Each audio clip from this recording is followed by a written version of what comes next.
আমাকে একটু খোবাইব ভাইয়ের ছবি দেখাতে পারবেন? শহীদ খোবাইব, একটু খোবাইব ভাইয়ের ছবিটা একটু দেখাতে পারবেন? আপনারা যাত্রাবাড়ির যেই ভিডিও ফুটেজ দেখেছেন 5 মিনিট, সেই ভিডিওতে দেখা যায় একটা মাদ্রাসার শিক্ষার্থী, জুব্বা পরা, সাদা জুব্বা, সে ওই থানার সামনে ভিড়ের মধ্যে পড়ে যায়। পুলিশ প্রথমে তোকে লাঠি পেটা করে, নির্দয়ভাবে পিটায়, অনেকক্ষণ যাবত পিটায়, তারপরে বলে দৌড় দে। একটু আগে আমি যেটা রাহাতের কাছ থেকে শুনেছি, এটা পুলিশের ধর্ম যে দৌড় দে। দৌড় দেওয়ার পরে গুলি করে এবং ওইখানেই তাৎক্ষণিকভাবে খোবাইব ভাই ইন্তেকাল করেন। ইন্না লিল্লাহি ওয়া ইন্না ইলাইহি রাজিউন। আপনারা সবাই জানেন, এখানে যারা আছেন, যে শহীদ খোবাইবের নাম আপনারা জানেন, হযরত খোবাইব রাদিয়াল্লাহু তাআলা আনহু। আমাদের এই খোবাইব ভাই তার মৃত্যুর আগের দিন রাতের বেলায় তার মাকে বলেছিলেন, মা আমার নামও তো খোবাইব, মনে হয় আমিও শহীদ হব। এবং তার পরের দিন তিনি শহীদ হন। এবং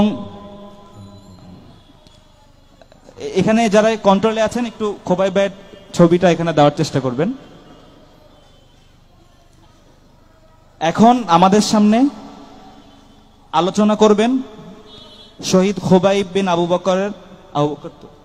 আব্দুর রহমান, শহীদ খোবাইব বিন আব্দুর রহমান রহমতুল্লাহ আলাইহির শ্রদ্ধেয় বড় ভাই, শহীদের বড় ভাই, আমাদের বড় ভাই, এই দেশের বড় ভাই, খোবাইব ভাইয়ের বড় ভাই আমাদের সামনে এখন কথা বলবেন।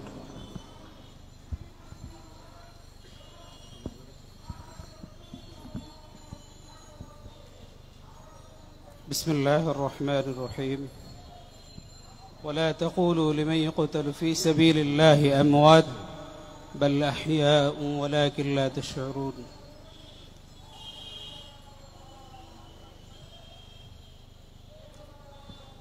আমি খোবাইব বিন আব্দুর রহমানের বড় ভাই বলছি।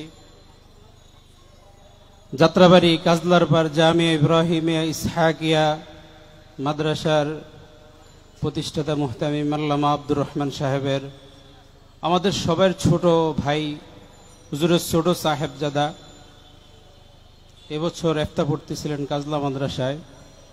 তো সোহেল বিন আব্দুর রহমান ও খোবাইব বিন আব্দুর রহমান দুই ভাই একসাথে প্রতিদিন আন্দোলনে যাইতেন। আর আমি যে আয়াতটা পড়ছিলাম, এই আয়াতটা প্রতিদিনে বাসায় পড়তেন। আগের দিনও মার কাছে গেছিলেন, আম্মা যেন তার মাথাটা কামায়া দেয়।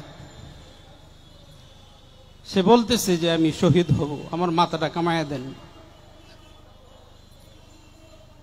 তো ওই দিন সোহেলকে আর নেয় নেই, আব্বা হজরতের ড্রাইভার সহ দুইজন একসাথে গেছে। তা আব্বা হজরতের ড্রাইভারের হাতে গুলি লাগছে, আর খোবাইব বিন আব্দুর রহমানের এমন জায়গায় গুলি লাগছে, কিডনি বরাবর গুলি লাগছে। আমরা তার লাশ ঢাকা মেডিকেলে যায় পাই, মর্গেতে যায় পড়া আছে পাই। তো আমরা 3টা মর্গেতে গেলাম, কোনো মর্গে আমাদেরকে সার্টিফিকেট দেয় নাই। পরবর্তীতে আমরা সার্টিফিকেটের জন্য অ্যাপ্লিকেশন করে দরখাস্ত দিই, কিন্তু আমাদেরকে এখনো কোনো সার্টিফিকেট দেয় না, আমাদেরকে ঘুরায়। বিশেষ করে আমি এই অনুষ্ঠানের মাধ্যমে আমি খোবাইব বিন আব্দুর রহমান সহ এই পর্যন্ত যত ভাই শহীদ হয়েছে তাদের সকলের হত্যার বিচার এই দেশেই দেখতে চাই। শহীদ করে এই দেশের স্বাধীনতা অর্জন করে আমরা কোনো স্বৈরাচারীর শাসন আর দেখতে চাই না। আমরা কোনো রক্ত মারামারি আর দেখতে চাই না।